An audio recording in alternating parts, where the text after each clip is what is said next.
Would it be fair to say that you were shocked at the manner in which this happened in the presence of yourself and other international observers?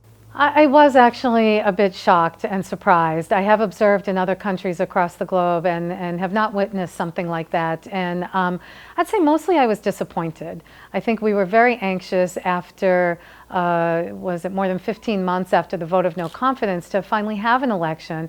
And with all things pointing to a very good election day, it was extraordinarily disappointing to not have things go well during the counting in Region 4 and to have it continuing to today. It's now almost 9 weeks since the election, and we're getting to the point where it's a historic amount of time with an unresolved election in a democracy. And of course, you've said a lot about how this affects US-Guyana relations.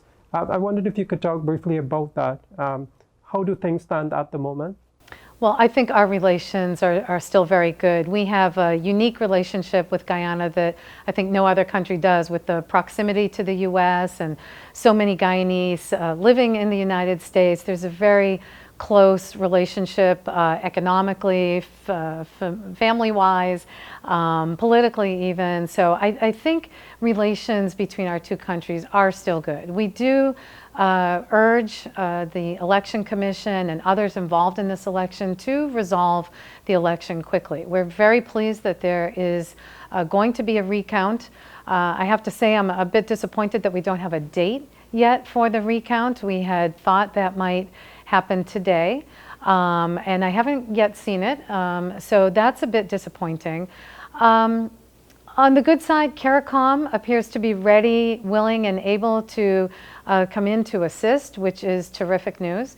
We also have observers that are willing and able to come back to Guyana. The Carter Center and the International Republican Institute are two that are willing to send staff back here, and we have every expectation that they will be welcomed and get all the appropriate approvals from the government. Are you hopeful that this will go right? I'm extraordinarily hopeful that this will go right. I think the issue is that we have to balance now a number of things. We need this recount to be transparent and accountable. It needs to be done safely now because of the COVID issues, but it needs to be done expeditiously. You've heard the saying, where there's a will, there's a way. And I think it can be done. I think Guyana can balance all those things, get the recount started very quickly, and do it in a safe way that is fully transparent. I was pleased to see that the chairwoman of GCOM is now rethinking issues of live streaming or videotaping. I think that would go a long ways, honestly, to the credibility of these elections and give the citizens confidence that they know that the recount now was done in a fair and transparent, credible way. Ambassador, you seemed quite upset when statements began to be made about interference by people like yourself.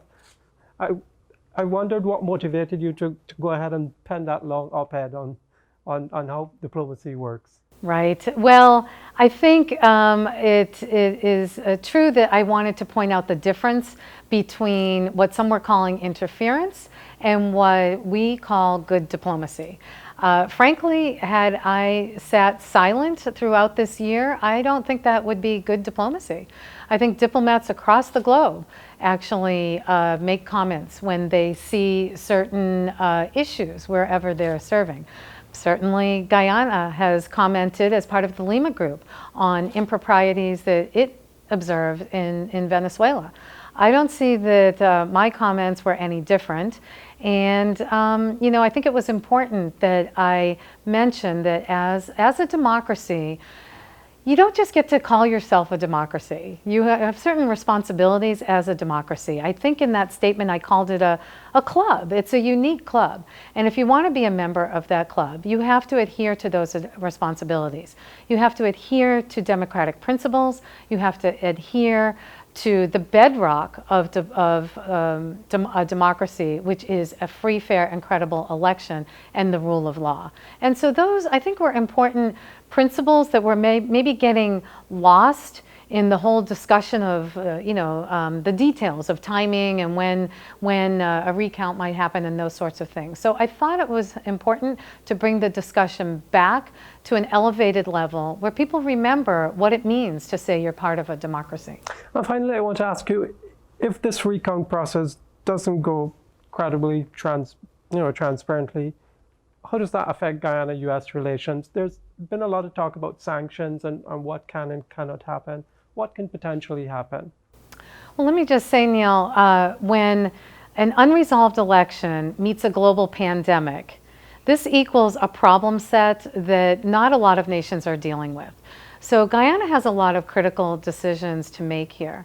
And there are things happening regionally, for example, with the Venezuelan migrant issue, the border controversy, regional security, and then internally, Guyana needs to look at the economy, which will certainly be impacted by the contraction of the business community, the declining remittances, and also issues of infrastructure and education and health, things that it was looking at before the global pandemic. So the answer to all of these things is leadership. And this is really why this election needs to be resolved soon. So Guyana can get back to the point where it has good leadership that it has had in many years past, and exhibiting this leadership both regionally and locally.